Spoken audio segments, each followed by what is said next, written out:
You should actually even talk to spirits sometimes and hit record. You never know what you may pick up. And there's different levels of spirits, but you may pick up your guides here and there, or a loved one here and there. Even in the sessions I used to do back in the day, I would pick up other people's loved ones, even during the one-on-one sessions I did. And they would go home and listen to the recording and then say, "Oh my God, I heard my son. My son was in the background saying, tattoo or something like this." And and it's just amazing. I mean, it doesn't happen all the time, but it happens some of the time. So it's possible.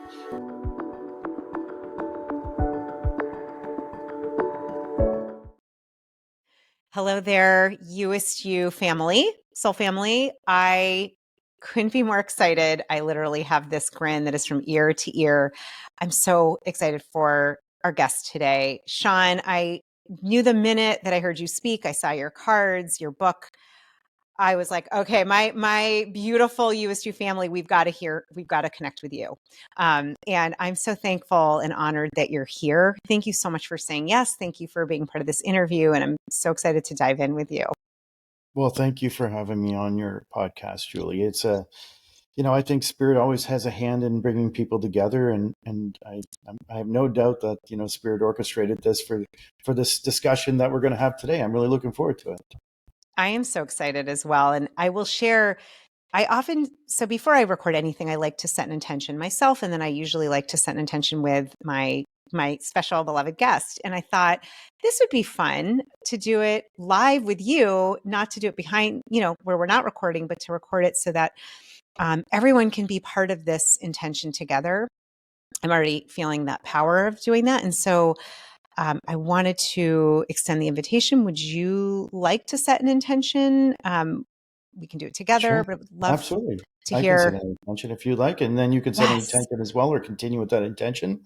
Beautiful. So I'll say, Msidnogama, which means we're all related, and Mi'kmaq, because I am Mi'kmaq. And I'll say, I'm inviting our ancestors, our spiritual guides, the Creator, the feminine and masculine aspect of the Creator. Grandfather Sun, grandmother Moon, Mother Earth. Grandfather Sky. I invite you all here to be with us today to help and guide us to hear, see, feel, know what we need to from this experience and this discussion. And I'm just really grateful that our energies are connecting, even if it's non-direct in the moment, but we're still connected. And so, Wilalio, which means thank you, everyone. Msit Nogama, we are all related. We're all relations. Beautiful. Wow. Well, that just shifted my vibration incredibly.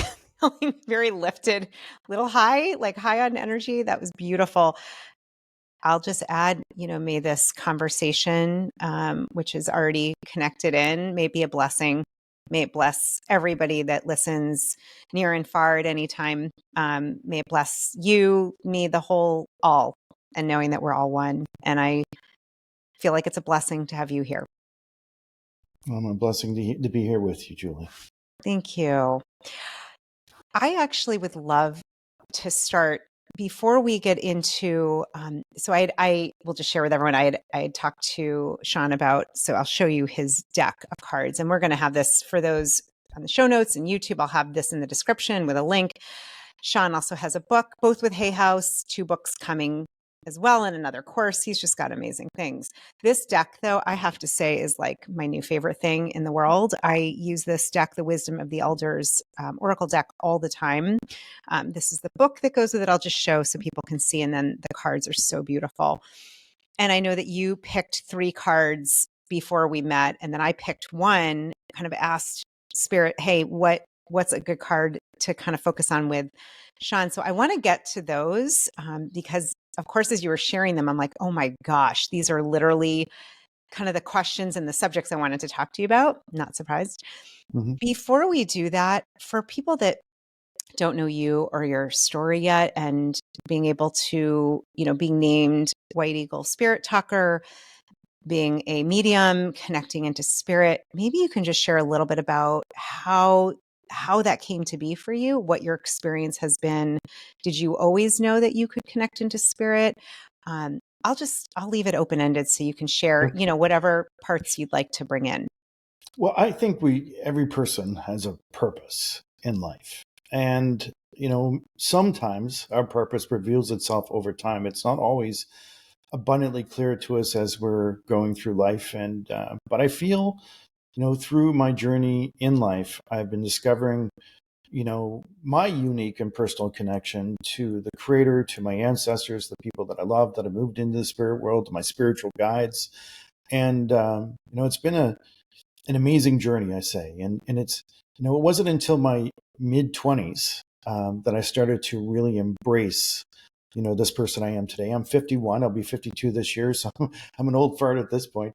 But, when I was young, I had many spiritual experiences, but I'm sure, it's very normal because we're all spirit having a human experience. We've all come from spirit. We've shown up in this life. We're in this form. We're here living, doing the best, experiencing who we are and discovering this purpose that wants to express itself through each and every one of us.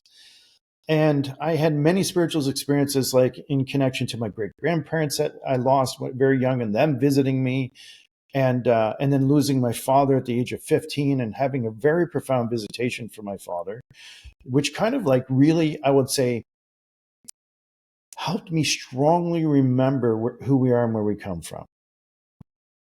But even at that point, when my father had visited me, I never had aspirations to step into the spirit world and, connect and communicate. Although my father knew something back in the day, because it was something that he said at the age of 16 to me that, I was very puzzled by the fact that my father had passed away. I mean, and I had this connection to him where I had woken up on the couch, and as I stepped off the couch, my dad was standing, in this light, which just kind of like, appeared. And as this light grew, and it was the brightest, whitest light I've ever seen in my entire life, my father walks out of this light.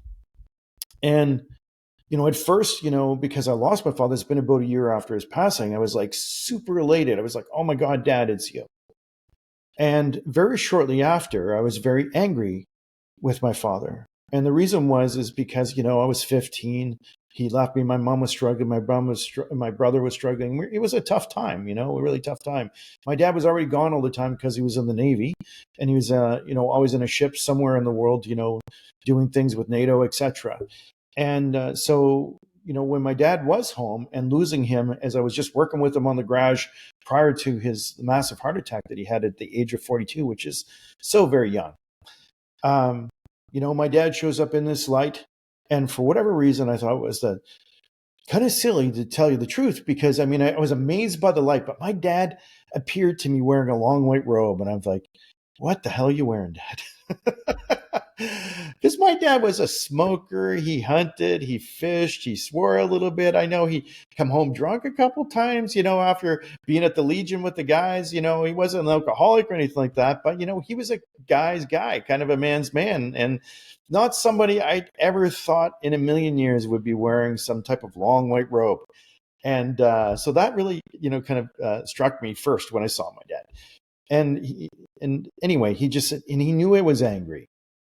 And he says, Shawn, we all have a purpose for being in life. And you may not remember this, but before you or I were born, we have made a plan that I would leave your life at this point. And I was, I didn't understand what he was trying to tell me. Like, why would we make a plan? Like, who would make a plan to have somebody die in your family? Because at 16 years old, you're just not going to comprehend anything like that, really. And he says, you don't remember this, but we have made a plan that I would leave your life and one day show you this light that you see existing behind me that I've stepped out of. And all I could think about when he talked about the light and I saw it was I wanted to step into it. And,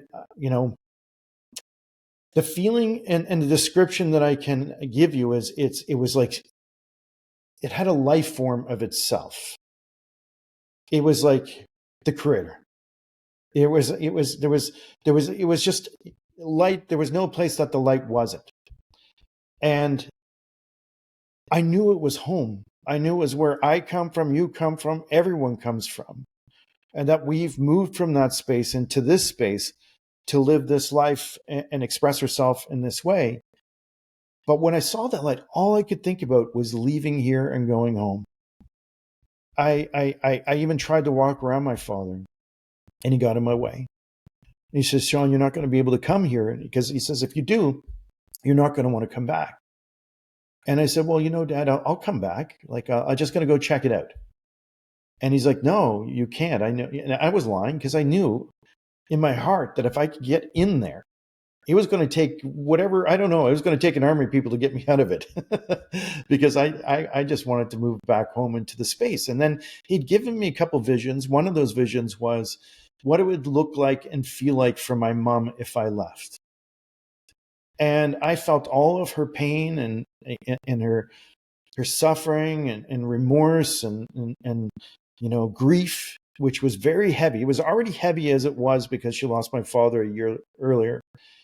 But after losing me as well, it would be, I saw that it would be about 7 years of more heavy, hard grief for my mom. And my brother would struggle because I would leave. And I got to see and experience that potential, that possibility.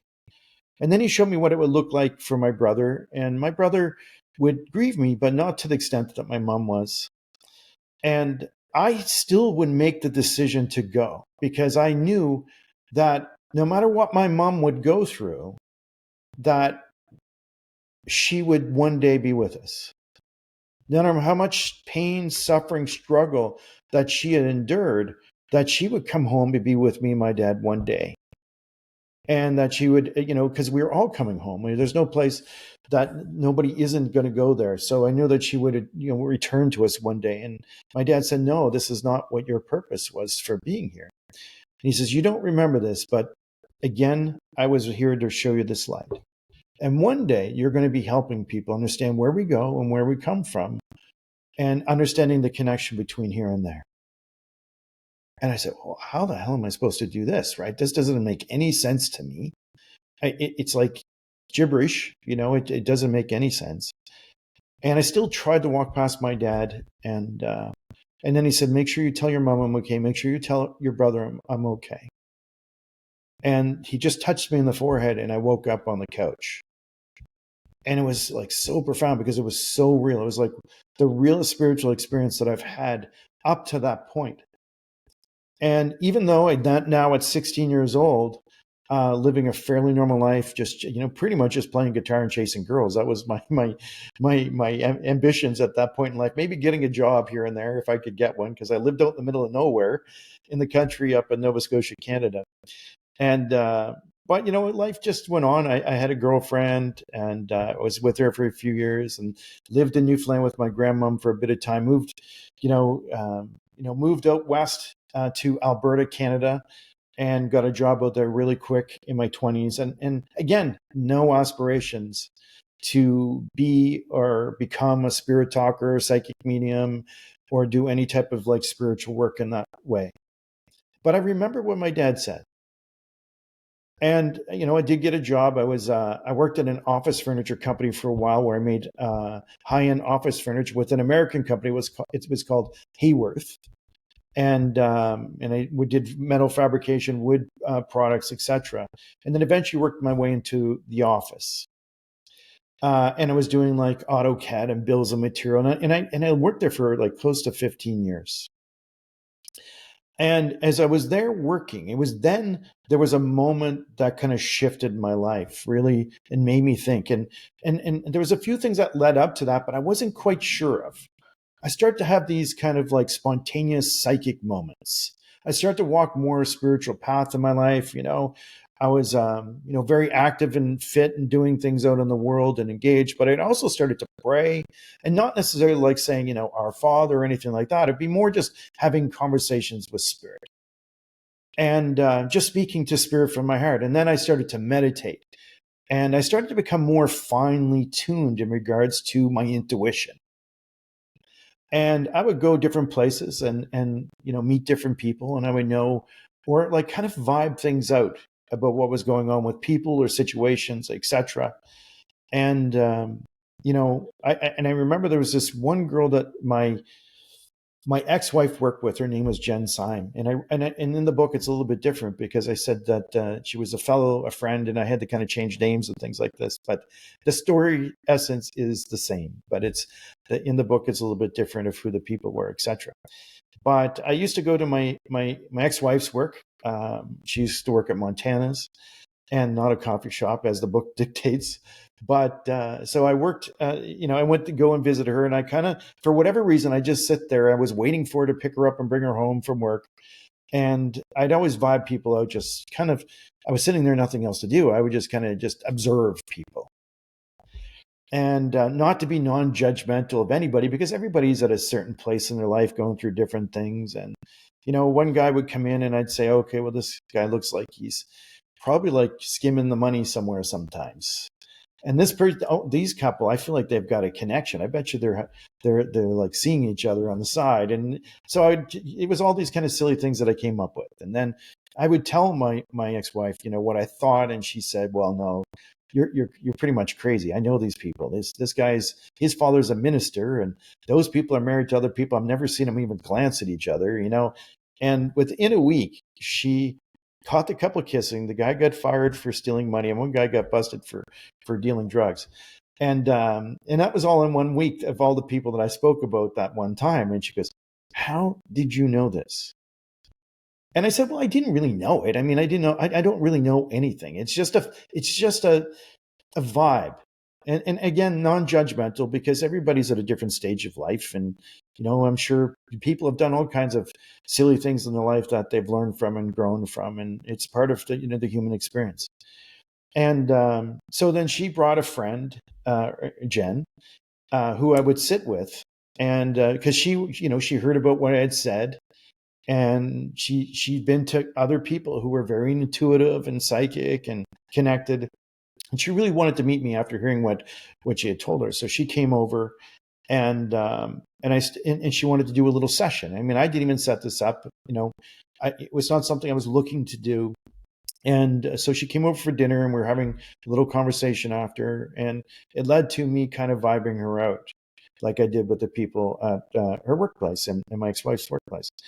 And I tuned into this in different energies about her life. I talked to her about meeting some guy named Dale and traveling the world and writing a book. And I thought I'm making this up, right? Because this is kind of silly. Like I really did not know what I was doing at all. Nobody had trained me of like how to do sessions or readings. And I've seen a few people on TV, whether it be Sylvia Brown back in the day or whoever, but it was like I was kind of skeptical, to tell you the truth. And so, here I am in the midst of like trying to do something I don't even know how to do. And then Jen goes, "Well, I know Dale. I just met Dale. And we talked about like traveling around the world and look after people's homes and pets. And I am working on a book." And she's actually, I feel like she's self-published 2 books now. And one of them's called The Masses Are Asses. And it's about serving people at restaurants, I guess. And it's kind of a joke about the different people she met at different restaurants. And I don't know if it's still out in the world, but I read some of it was pretty funny, actually. And so she said, "Well, the real reason I've come to you, Shawn, is I wanted to connect to somebody." And I'm like, "Oh, okay." I'm like, "So what do you mean connect with somebody?" She goes, "Well, I think that you seem to be very good at what you're doing here. But could you make a connection to somebody?" And I'm thinking, well, probably her grandmom wants to talk to her or something like this. And, and I felt and kind of vibed out this feminine energy who felt like a grandmom. And she goes, "Well, my grandmom's passed, but that's not who I wanted to talk to." I'm like, "Okay." I'm like, I don't know what I'm doing, right? And she goes, "Well, no, just keep trying. I know you can do this." And I'm like, "Okay." And then I had an image come into my mind. And it was of a young man who probably looked about 15 or 16 years old, and he had a baseball uniform on. And he just looked at me. He was bouncing a ball up and down in his hand, and he walked into a shed, and the door shut, and I don't know what else happened. And I told her, and she instantly starts crying. And she goes, "That's who I want to talk to. That's my best friend. Grew up in high school. We played baseball together. And one night after a game, he went home, and unfortunately, he took his life in that shed. Is he okay?"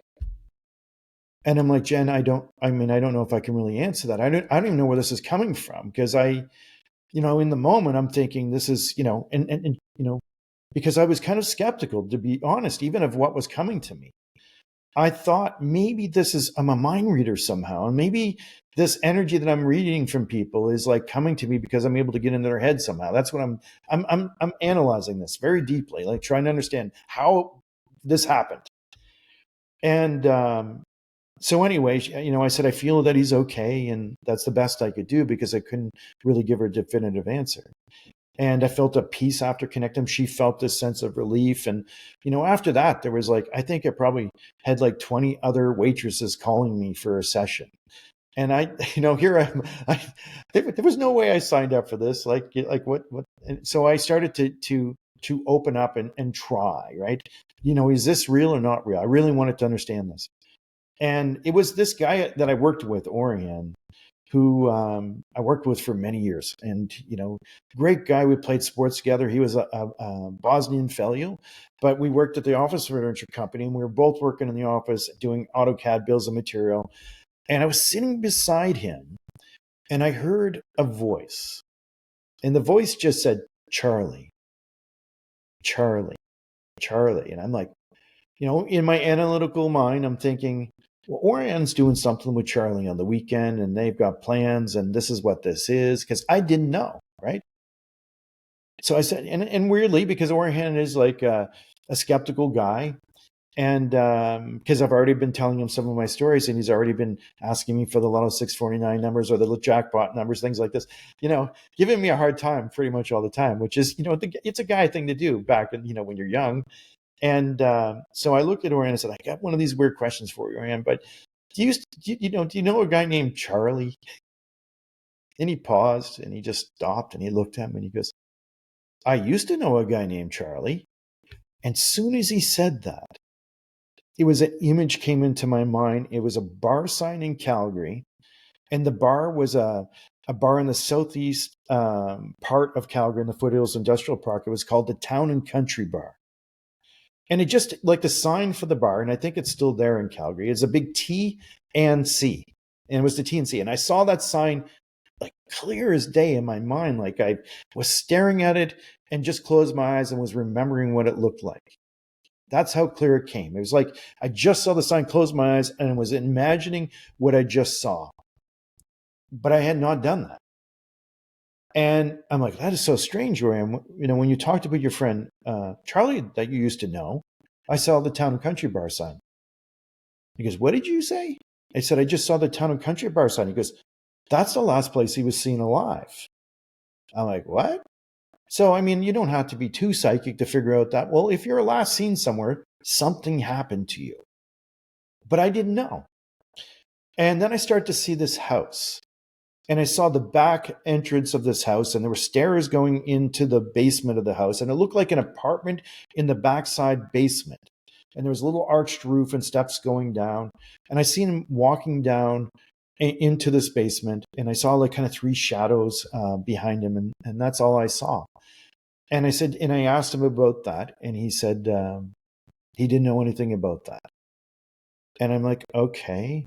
So this is where I'm confused, because I know what I saw was as clear as the bar sign.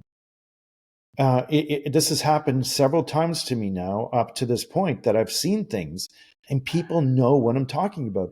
But for whatever reason, he doesn't know what I'm talking about. And it really puzzled me hard. And I'm like, are you sure? And I'm like, he's like, I don't know. I was in Boston when he passed. What are you trying to say, that I did something? I'm like, no, I'm not trying to say that at all. Did you know this? And he's like, no. And then he got really mad and said, this is not really cool for you to be doing this with people. And, you can really scare people like this. And I'm like, well, I don't mean you any disrespect. We'll just drop it. And so we went about our life, and he stopped bugging me for a little bit, which was kind of nice.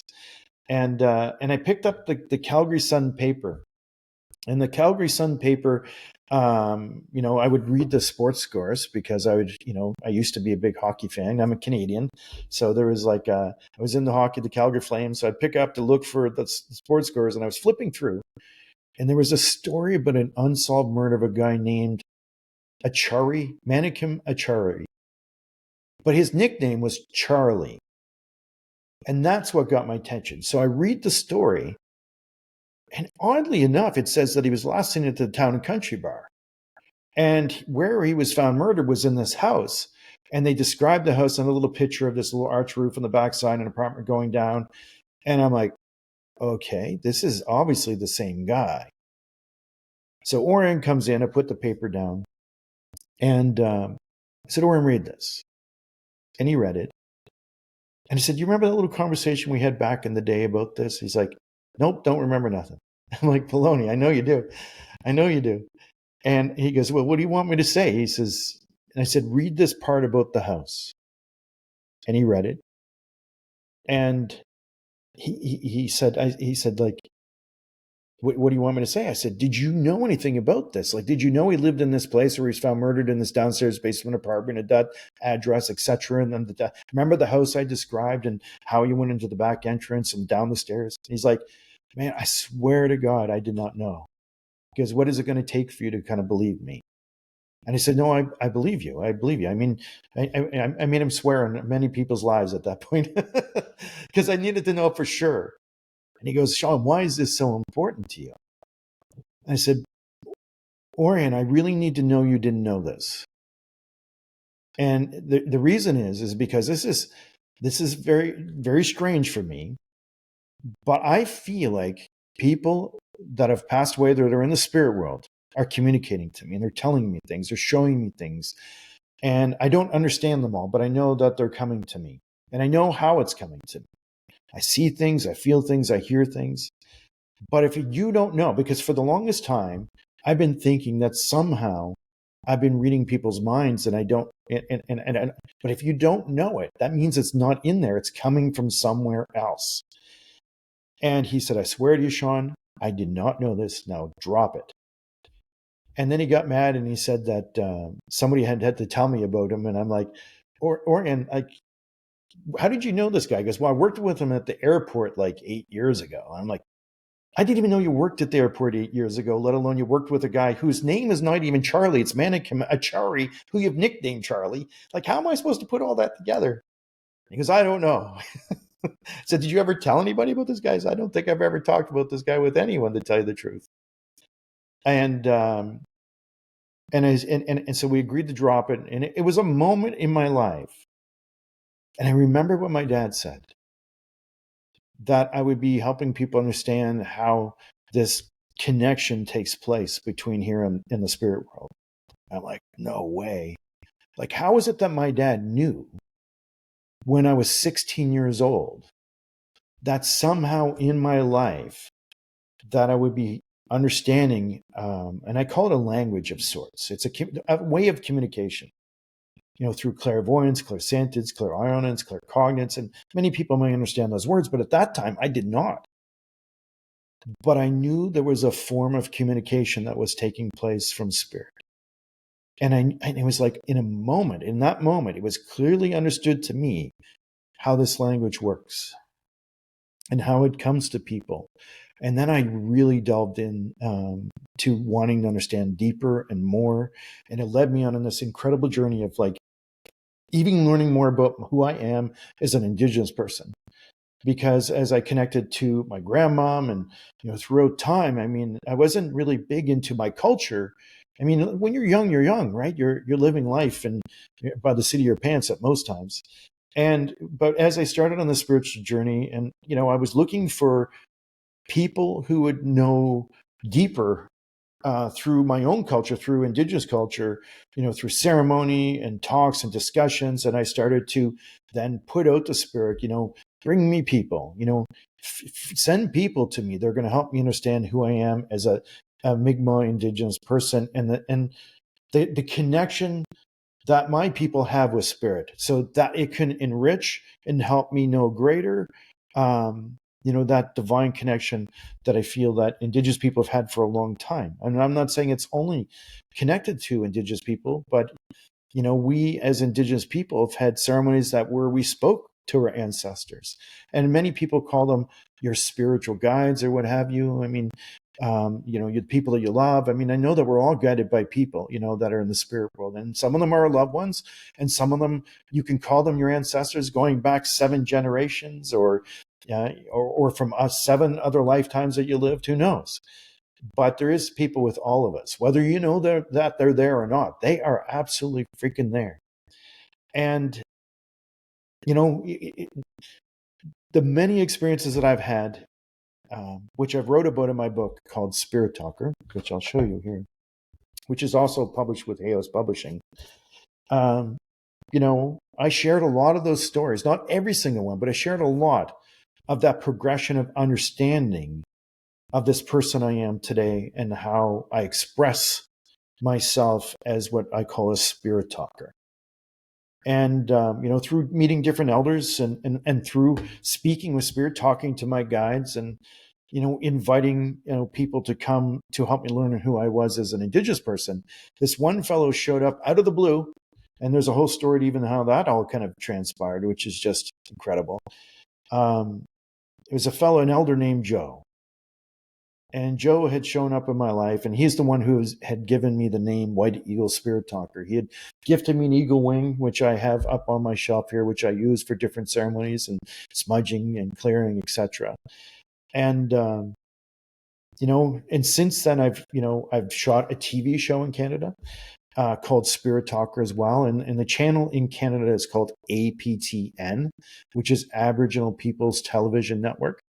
And to access it wherever you are in the world, because you can only watch it in Canada, unfortunately.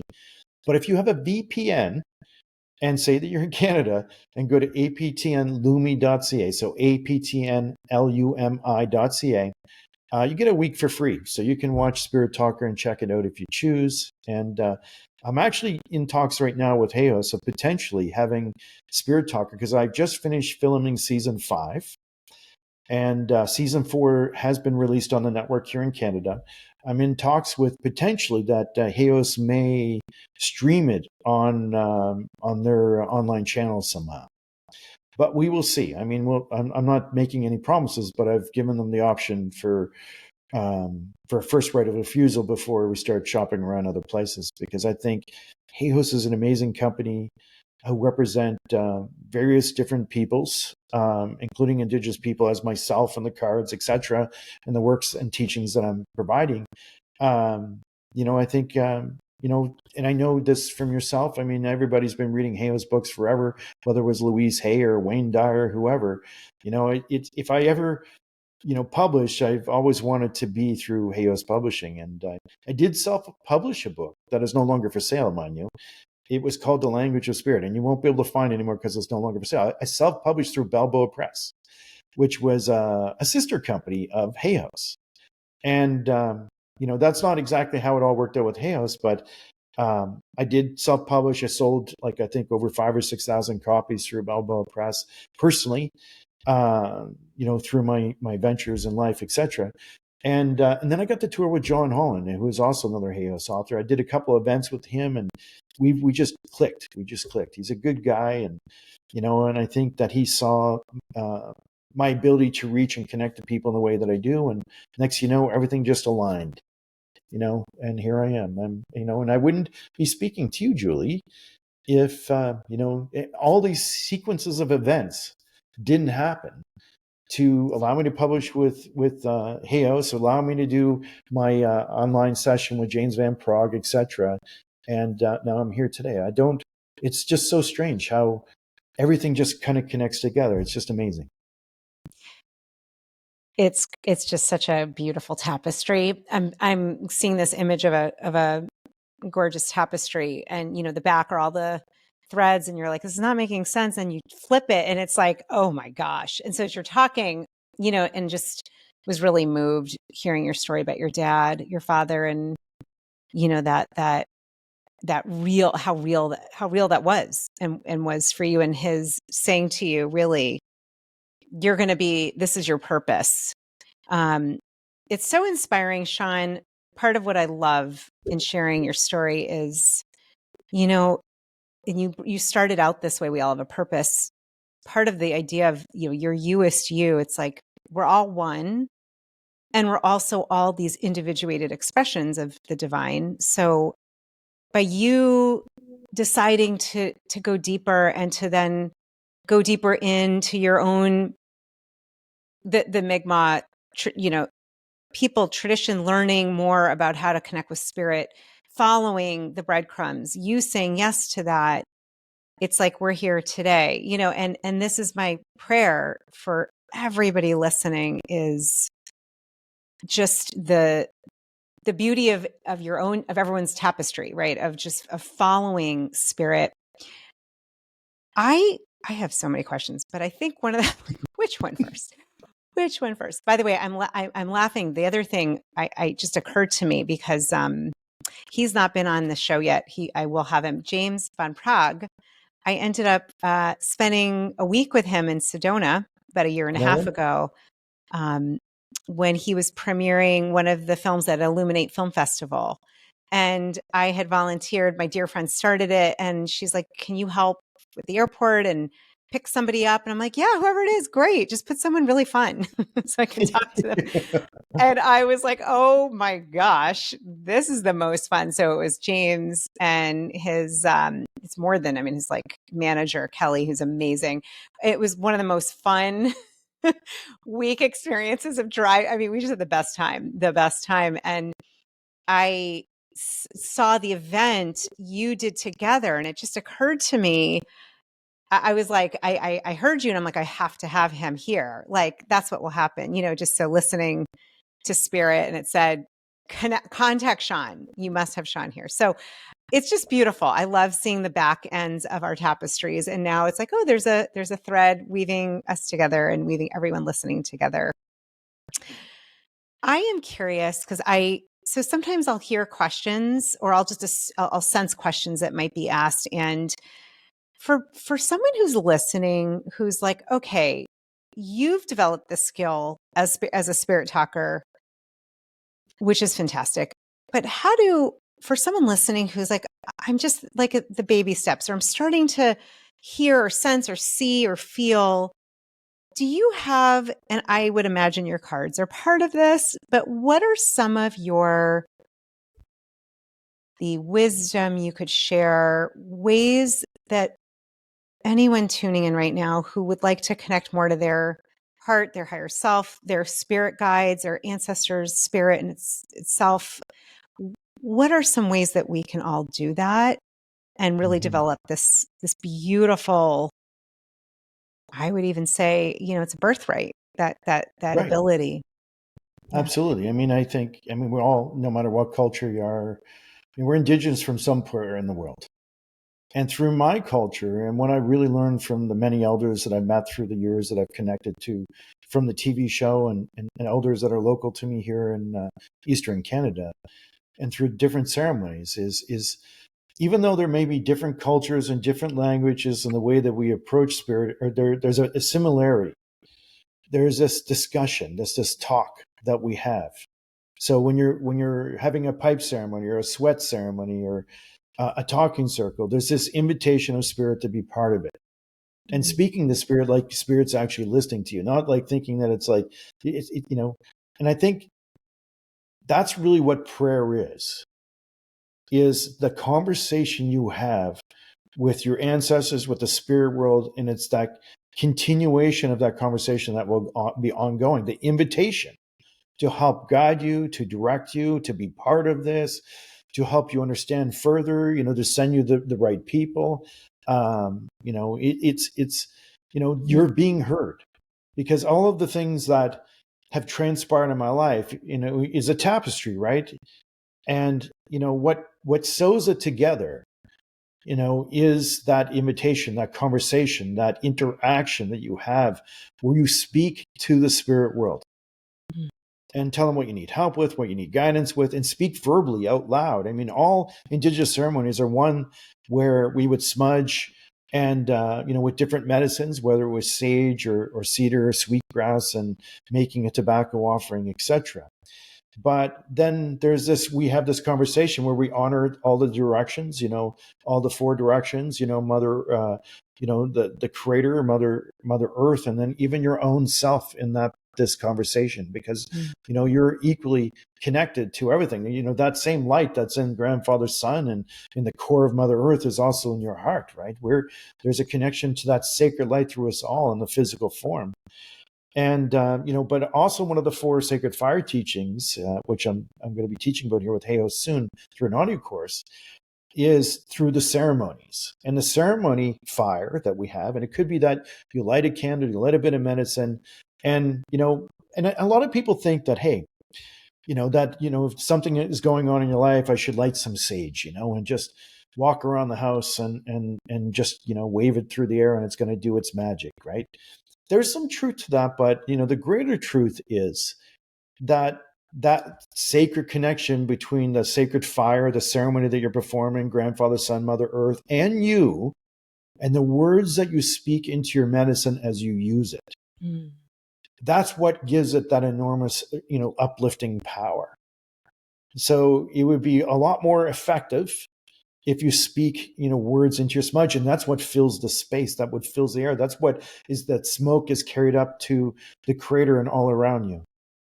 So with the invitation of, Spirit, help me understand to connect greater, help me to heal more, help me to understand our divine connection between myself and you in the spirit world. Allow this to be imbued upon me in the fullest and greatest form with balance and, love and the greatest integrity, and allow me to walk through life in a good way so that I can help and serve people in the best way that you guide me to. Send me the people that you feel like I could help guide. So that's a conversation. And it's really speaking from your heart, right? That's really, it's the intellect, but it's also the emotion, the balance of two, the masculine and the feminine. It's like putting those together is what creates the power and energy. So when you start to invite spirit, then to hear spirit in this way, and this is what I've realized, and even when I connected at the restaurant, or I was at work typing on my computer, I was kind of in a mindful, blankly meditative state and just kind of being present. I wasn't thinking about all the groceries I had to buy later. I wasn't thinking about, what I had to do after work or what I did this morning or the argument that I had. I was just here and now and present and mindful. And, I'll tell you a little teaching about Indigenous culture where our elders back in the day received information, and there was a ceremony to celebrate this. And I don't want you to feel like that you have to perform the ceremony to receive, but there's wisdom in the teachings and the stories that I'll share in regards to this. Back in the day, pre-contact with European people that came over to North America, we would use a bowl. Now, this bowl, it was called a Waltus bowl. It's a game. I actually have it over here on the shelf. And the Waltus game usually was a solid piece of maple carved in a maple tree, and you made this bowl, and it was predominantly used for fun. You'd put these 6 pieces of dice in it that were bones. They're flat one side, round on the other, and they had a symbol on them. And you play with another person, and you bounce the bowl on a table that is, with a blanket, and all the pieces fly up in the air, and you're hoping that they're all going to fly with the pieces up or down, right? And then you're going to there's a bunch of sticks, and you get 2 sticks if they're all up. If they're all up but one, you get one. If they're mixed up, you lose your turn. And eventually somebody has the sticks. But we also use many of the things that we use for everyday life for ceremony as well. So that same bowl would have been used as a tool to connect to receive messages from the spirit world. And there was a big ceremony that would last 4 days. And you would take the bowl and you would fill it with water. And you would leave the water out in the moonlight for 4 nights. And you would do sweat and you would smudge and you would speak to spirit and invite them in to connect and communicate to you. And then after the 4 days, I'm sure there was a pipe ceremony with a prayer to again invite the spirits to help you see what you needed to see. And often people would use this as a tool to guide a person in life or to figure out what medicine, like herbal medicine, that needed to be picked for somebody who was not well. So you would go to spirit to inspire you as to which medicine you should use for somebody's ailment. And sometimes it would be for grief, connecting to somebody that you've lost. So after the 4 days, the person that could see or receive messages from spirit would hold the bowl and sit with it. And they would just gaze kind of mindfully into the water. as they would sit there and the person they were guiding was sitting across from them, the person who could see them would start to have visions, not within the water itself, because water is an energy. It's a life-giving force. In an Indigenous culture, it's a woman's medicine, because you're the water carrier of life, as opposed to men. We're the fire keepers, because we are. That's our medicine that we carry. But through the ceremony, it could have been a man and woman, or just a woman who would have been able to do the ceremony in relation.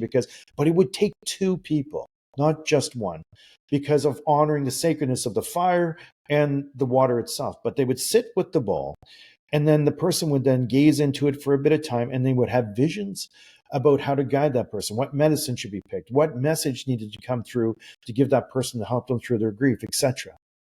So it was a very natural part of who we are as Indigenous people to be open to receive things from spirit. But first, it's the ceremony, the invitation, the speaking, the prayer, the lighting of the medicine, and an extension of that prayer that you put into the spirit world. And then because that's just one part. Talking is just one part. But you're, as an Indigenous elder would say, well, you have one hole for a mouth and two ears holes, so you have to listen twice as much, right? So you have to be able to listen to spirit, because if your mind is busy all the time, you're going to miss things. You're not going to get the messages of guidance. And many people don't create enough space to actually listen for our guidance. So I think it's important that we learn, one, prayer, whatever words that you use to speak from your heart, but also to create space to receive things from spirit, so that you can have moments of inspiration, or have moments of guidance, or moments where you may help or serve a friend, through grief, through a message, impression, and it could be visual. And I know everybody's visual, and I'll tell you why. I actually kind of did this like little exercise without a lot of people even knowing that I was doing it right now.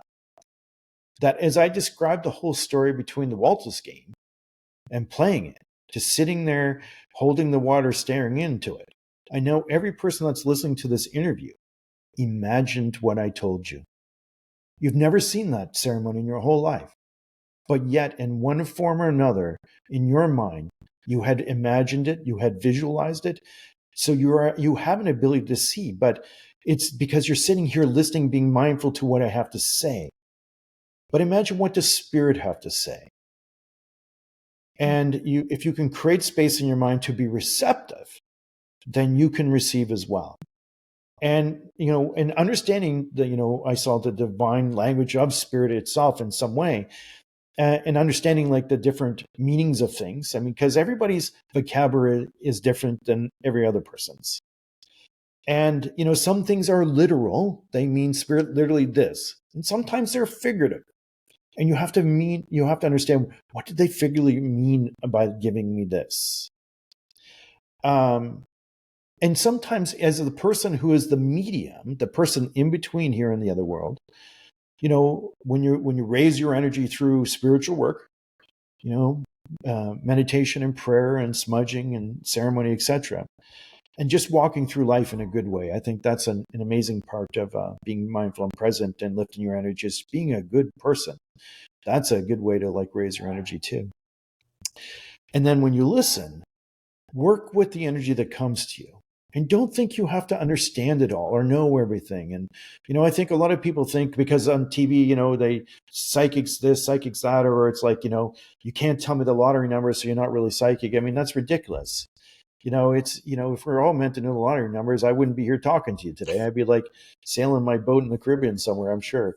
But or I wouldn't be working, right? None of us would be working if we all knew that. It's you have to work with, because Spirit's guiding us through each of our purpose. And and these cards that I've created, with the help of another Mi'kmaq lady named Tracy Metallic with the art, and Aaron Gugu, who is also a graphic artist. And actually, Tracy Metallic is a painter.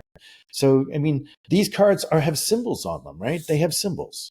Now, what you could see in your mind, even without the cards, could be symbolic. And you could read a card, and literally it could be the literal message that you needed to hear today. But there could also be a figurative message that you needed to kind of apply to life from the card for guidance. And if you can think about that with a card, then you can and understand that. Then when spirit infuses you with a visual impression, like I just took you on this little exercise, through seeing this story that I told you. Imagine I didn't tell you the story, but you saw that. What would it mean to you? How would you make sense of it? You would have to kind of vibe it out and feel it out and really deep, dive into it and go, okay, well, this is what I'm seeing. This is what I feel it means, right? And just honor that. And through time and practice and continued work, it's like a muscle that is long atrophied in so many people. If you continue to work at it and trust, whether you think you know it all or not, just trust it, work with it.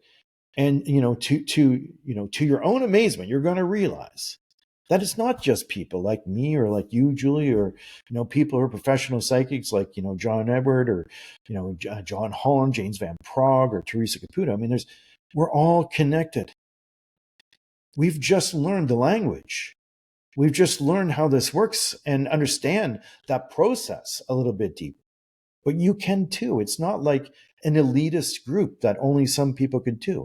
It's honoring you and the spirit within you and that divine connection, and through trust and working with spirit, it'll shift and change your life. And like what you talk about, the tapestry of life, which I think is an amazing description, by the way. And I know that's not an accident that you brought up, because I've recently seen something about this with a monk, I think in Tibet or something like that. And he actually was a monk in another life, and then he had a near-death experience, and he just started weaving a tapestry after he got out. And he didn't even know why he was weaving it. But then when he pieced it all together, it was like little glimpses of not only his other lifetimes, but who he was in the big picture. And together was this beautiful picture that he created through this, sewn tapestry, literally. So I think it's awesome that you brought that up. And you're probably a lot more psychic than you know, Julie, because I just watched this. And but I know that spirit's telling me that you the language that you're using, the words you're using, come from spirit too. And it's just, and I know that you know this, and this is what you're trying to help people understand at a greater, deeper level, is that they can be equally as connected as anyone else. And there's no boundaries or limitations, and, explore spirit, the different levels of energy, healing, etc. But step into the unknown and let it become known to you. And it will actually literally shift and change your life, and potentially shift and change the people's lives that are around you. Mm. This is like heart speak, heart language. Your words, I'm and I know anyone listening, because I know like attracts like. I mean, I'm just processing in my heart, and it's bringing tears to my eyes, Shawn, because it's interesting. I've been following this thread. I'm like, why do I just need to have as many really beautiful souls that are connecting into spirit, and mediums, psychics. What is going on? The last 6 to 9 months, it's been like, it's just, I'm hearing that's who you need to bring here. And you said something, and I'm like, oh, and I know this to be true. And it's a moment. I'm having a moment. I'm like, my heart is just, whew, because I really think at where we are in our shift in consciousness, where the planet is, first of all, speaking to you from your Indigenous background. I mean, I'm just listening with I don't know if I feel like I have more than 2 ears. I'm listening with my heart. I'm just listening like this is truth. And the reminder, and I'm like looking in directly at anyone who's watching this, if you're listening, if you're here, this is for any human, but especially if you're here, you are here for a reason. I believe we all are. But there's a waking up, there's a calling forth. And these abilities, it's like, how could it not be for everybody? We're all from the same divine source, divine mind, oneness. And it is what I have found. I'm a little bit behind you in my 49th year around the sun.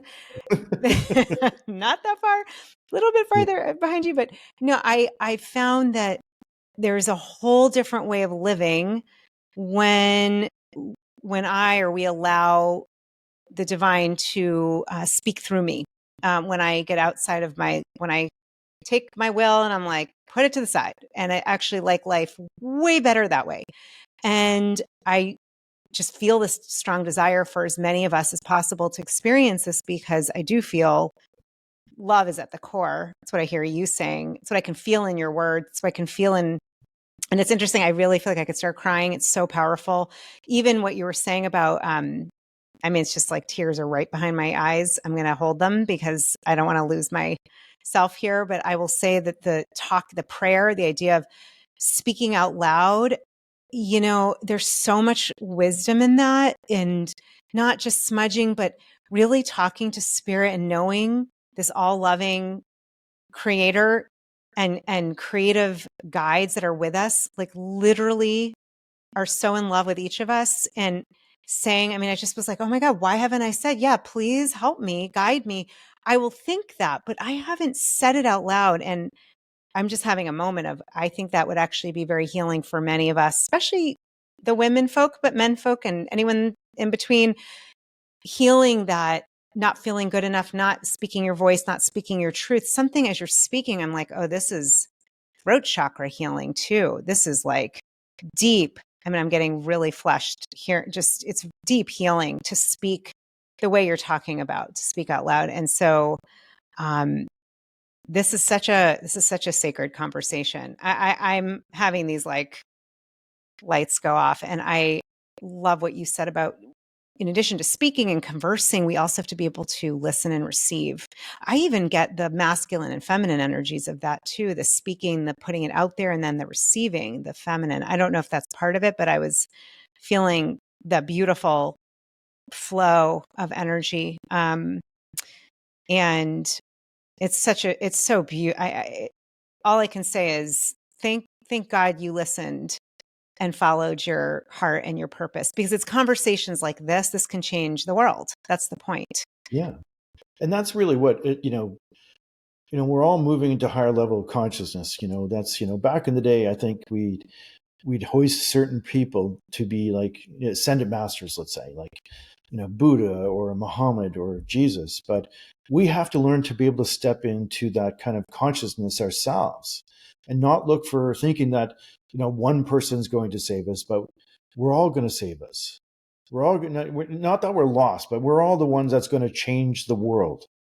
We are the ones changing the world. We all are. And how are we going to change that? Are we going to change it through, more of what isn't working, or are we going to change it to what is in alignment with higher level energy, which is unconditional love, forgiveness, compassion, all of those good things that, come from your heart and that you imbue and walk through life in a good way. And, when you start to shift and change you shift and change the people around you. And, that's how you change the world. It's changing the energy and the vibration of other people that are around you, and they change them around them. And it just ripples out further and further and further. And then eventually the people that, they'll see, well, then how does this work for you? Or how is it that you're so connected? Or why do you have these experiences and I don't? Well, then, once you learn, it's not like a recipe, but it's more about just walking in the path of who you truly are first. You still have to go through the mundane stuff of life and live life and, go grocery shopping, go to Costco and the hardware store, do repairs and cleaning and cook food. I mean, those are things that are given, but they could be moments where instead of giving you stress, fear, worry, anxiety, but it could be moments of, possibilities of still extending that light of who you are, that peace, that walk through life in every way that you face in a good way. And the people that come to speak to you that are maybe out of alignment because they're struggling with this, that, and whatever, and they come talk to you, and even just being in your presence for a moment can maybe shift their energy in such a way that they walk away feeling different and want to know more and learn more about who they are as well as a spirit. And I think that's the recipe for shifting the world into a better space. What we've been doing or have been doing for so long, and it's been shifting in certain parts of the world, and there's other parts of the world that are a little bit behind, but they'll catch up. It just takes time. I mean, they will catch up eventually, hopefully before it's not too late. I don't think it will be, but I know we have no choice but to become who we are, not become who we were. become who we are. Yeah, beautifully said. Shawn, I'm feeling this strong urge. Before we wrap, I do want to. So you pulled some cards, and we've kind of I talked about did. them.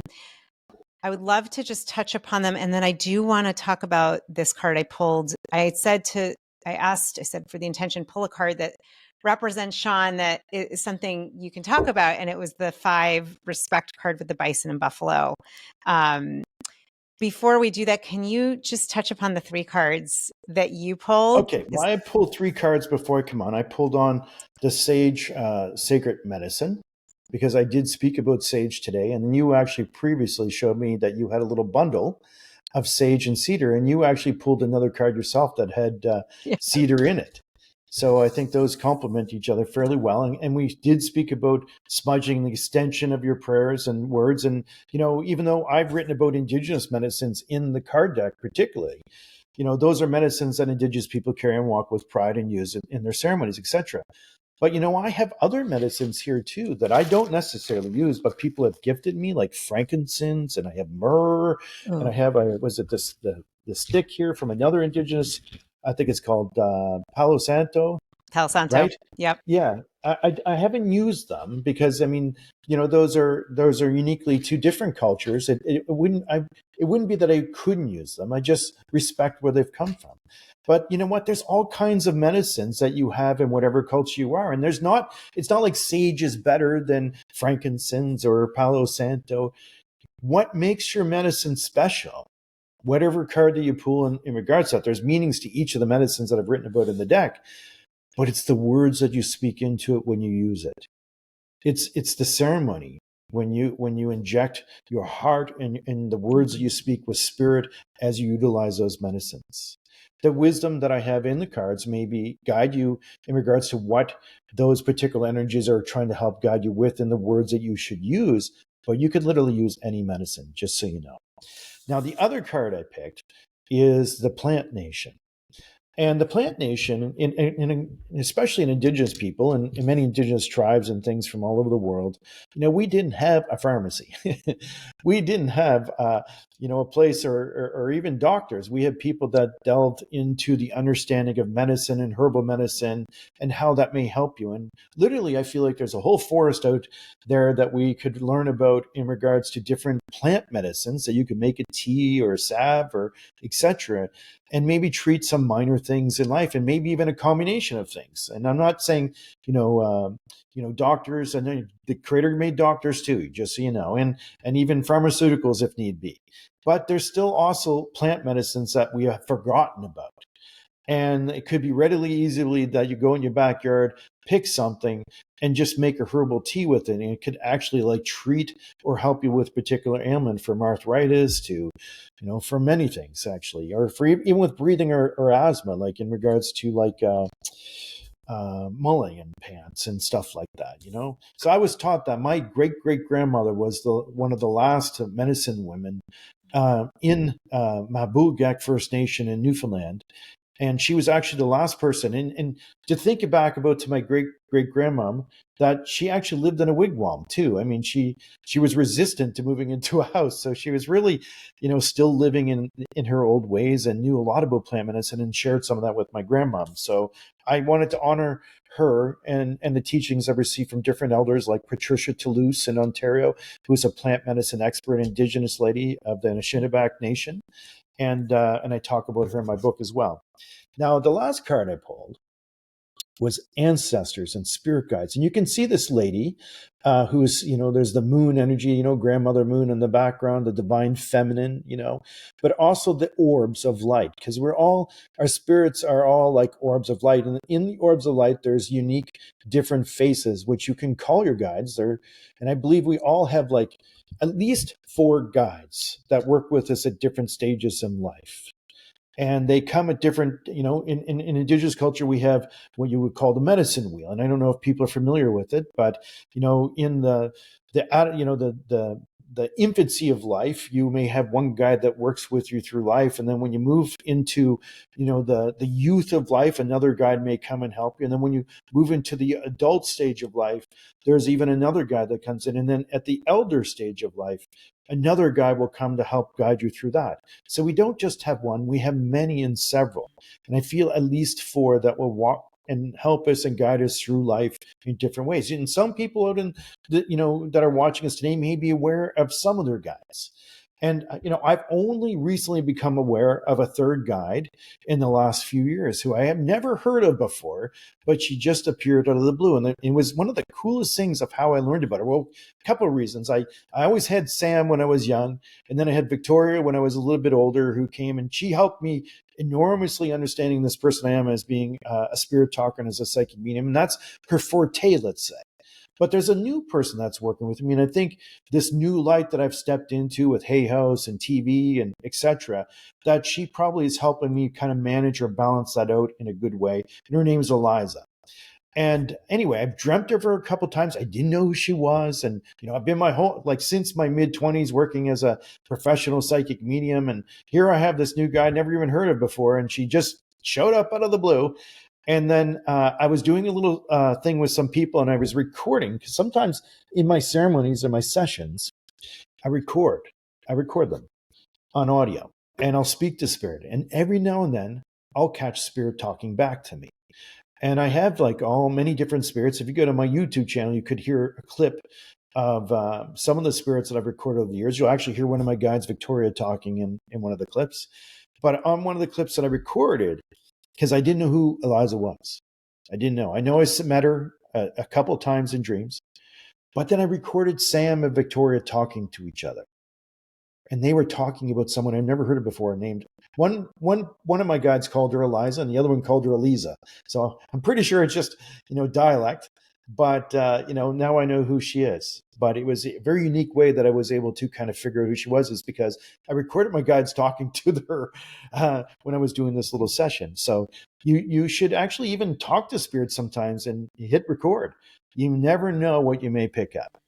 And there's, different levels of spirits, but you may pick up your guides here and there, or a loved one here and there. Even in the sessions I used to do back in the day, I would pick up other people's loved ones, even during the one-on-one sessions I did. They would go home and listen to the recording and then say, "Oh my God, I heard my son. My son was in the background saying, tattoo or something like this." And and it's just amazing. I mean, it doesn't happen all the time, but it happens some of the time. So it's possible. And I always like to joke and say, well, I'm not a psychic ventriloquist. And if I'm able to record them, they're absolutely freaking there. There's voices, there's people there. It's not just a figment of imagination. But you should speak to your guides. Just like they've been with you through your life. They're helping guide you through life, the different stages of life. And again, when I was talking about the stage of life when I was young, my guide Sam was with me. I had no aspirations of being a spirit talker or a psychic medium. And then in my 20s, I started to, I connected to another guy named Victoria, who then was really with me as I started to walk this path. And now I'm in a different phase of life as I'm getting to be an old fart, like I said, 52 now, almost 52. It's just around the corner that, Eliza's now coming. And I imagine, hopefully, I make it to my elder years of life, and that I get to meet that other guide in someday in the future. But your guides are an integral part of you being and becoming the person and serving your purpose. So having good communication, good dialogue, speaking to them is really important. Even if you don't know their names, it's okay. Just say, "Hey, my guides, I know you're there.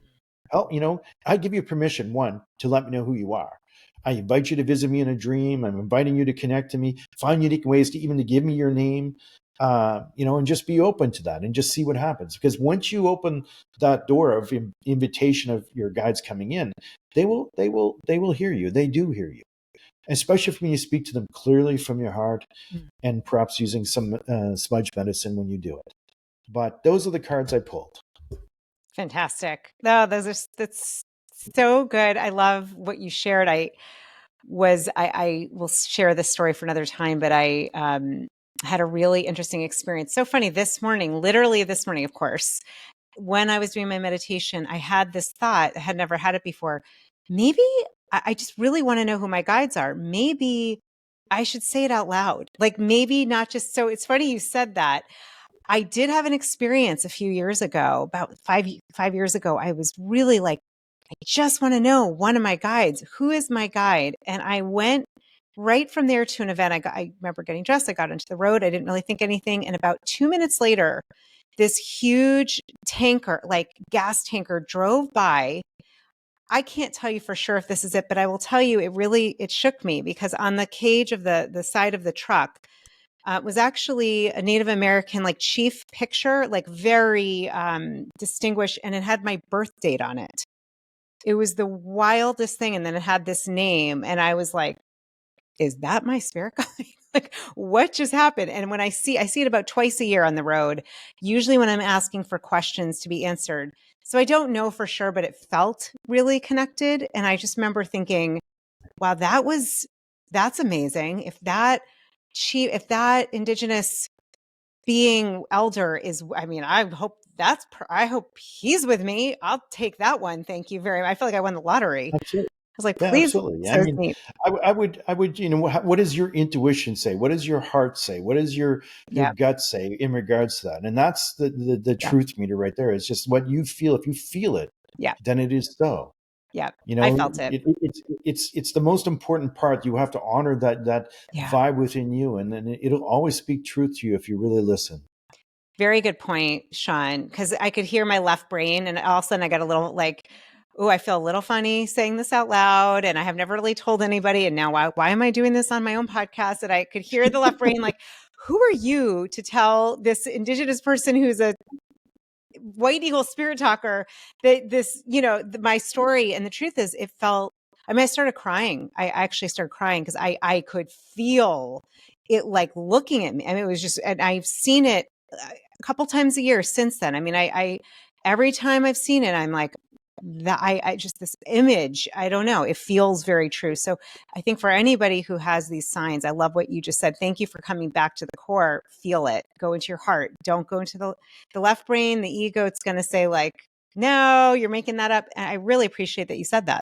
That's Yeah, I mean, and you have to honor that, right? And absolutely. we've all lived many lifetimes, and not all of them have I lived as an Indigenous person in this culture. I've lived lives in France and Egypt and different places that I've had experiences with, and throughout my time and through past life regressions, and so there's a much more to us Mm. than this one flesh suit that I'm wearing right now.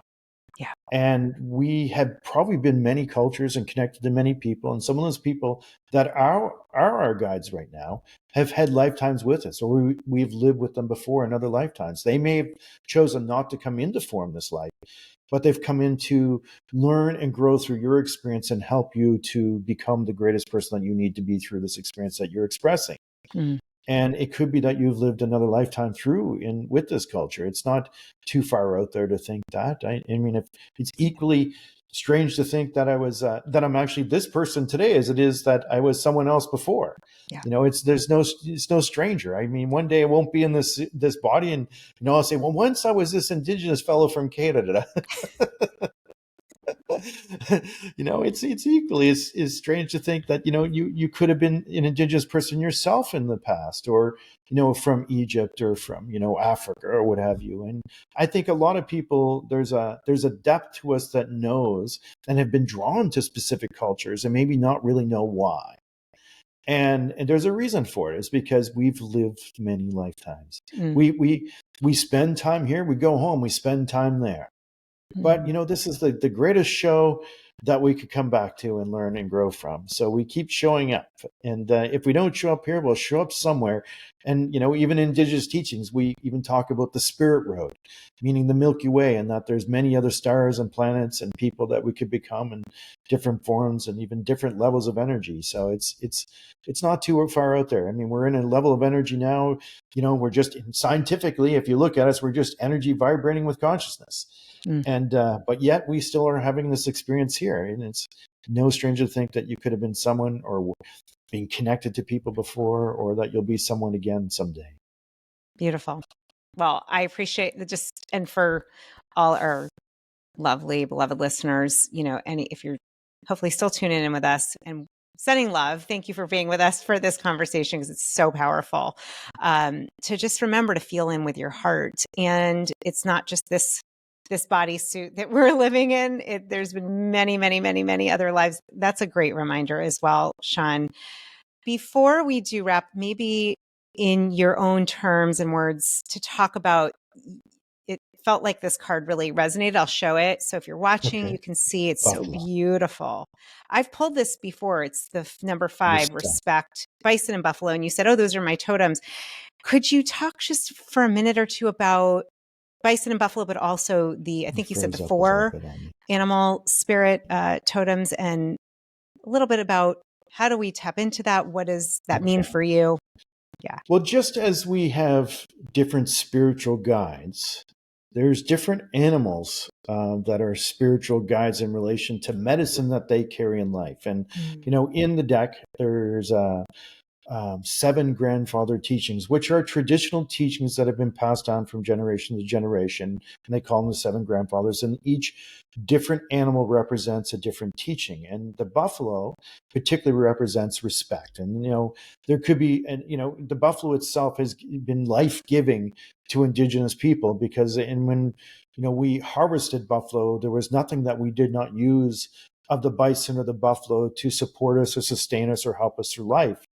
And I've been to communities, and in season 4 of Spirit Talker, I had an opportunity on Long Plain First Nation in I think it was Manitoba or Saskatchewan. I can't remember which province, but I know on the series that I went to Long Plain First Nation, and they have a herd of buffalo, or you can call them a head of buffalo. I don't know if it's a herd or head of buffalo. I'm not sure, but they have many buffalo, and even they had, I think, 13 white buffalo.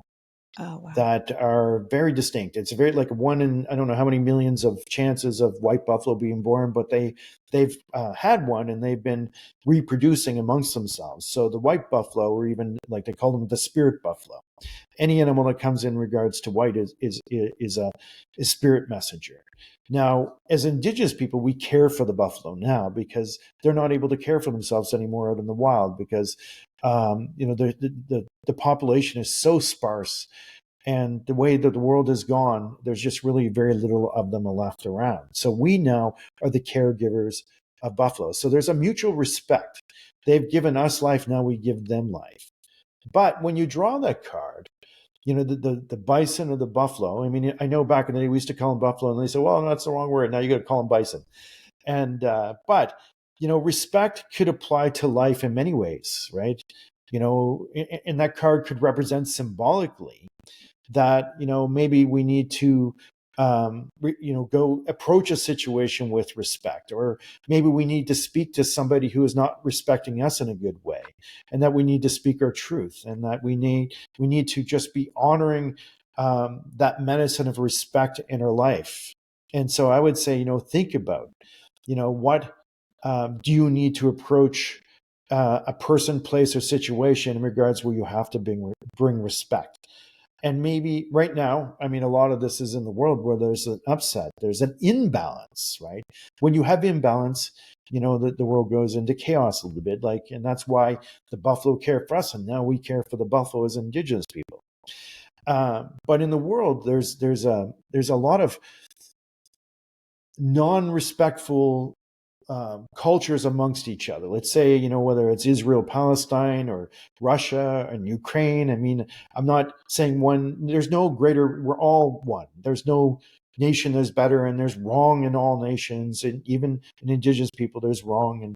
And it's more about respecting everyone. And try to you don't want to see people hurting or hurting each other. But you have to honor everybody's journey.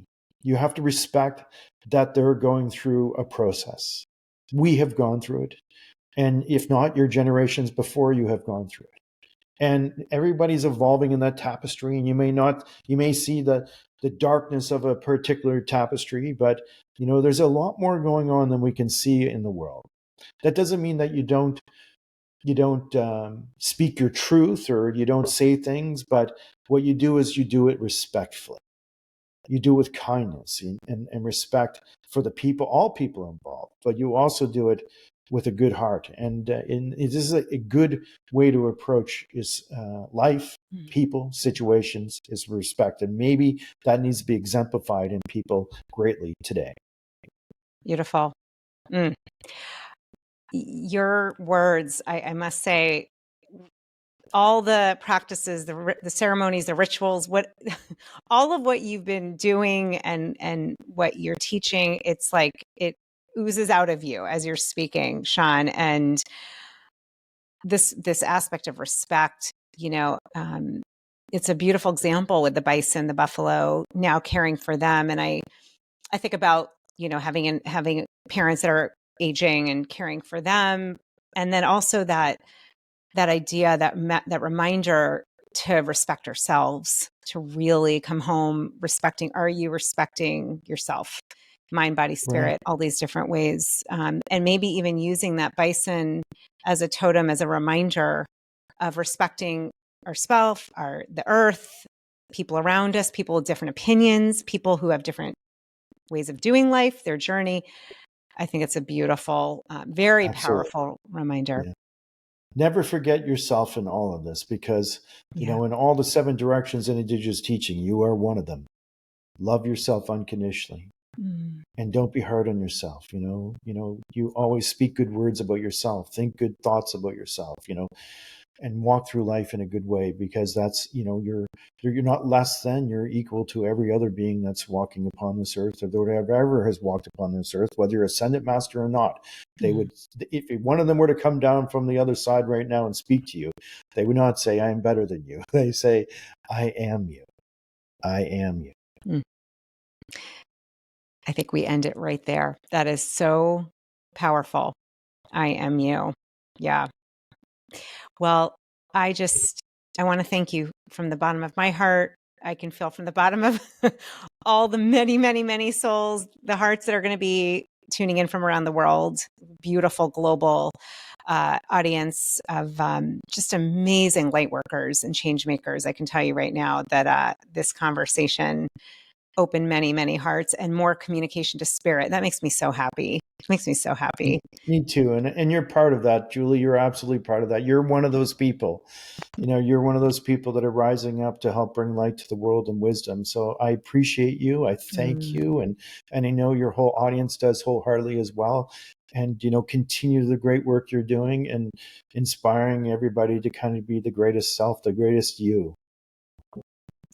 Blessing, Shawn. Thank you. I will hold what you just said in my heart, and so grateful for you, and sending love to you, our beloved listener. Thank you. Thank you. We are all one, and may you be blessed by this conversation. Yes. Emsit Nogama. My friend, I'm so grateful and honored to be here with you on your journey and being your You-est You. Thank you for watching this episode, for being part of this incredible community and this mission to really step into your light, to your highest purpose. I believe that as we all do that, we all can really be our best selves and uplift consciousness and in humanity. So thank you. I also wanted to say that if you are looking for greater support right now, maybe you're having a health concern, or you're looking to really step into that next version, best version of yourself, please come connect with me, whether it's for more resources or coaching or guidance. I would love to support you in any way that I can. Just go to juliereisler.com. You can book a powerful one-on-one breakthrough session there. You can connect with me. I would love to meet you. I'd love to hear how I can be on this journey with you.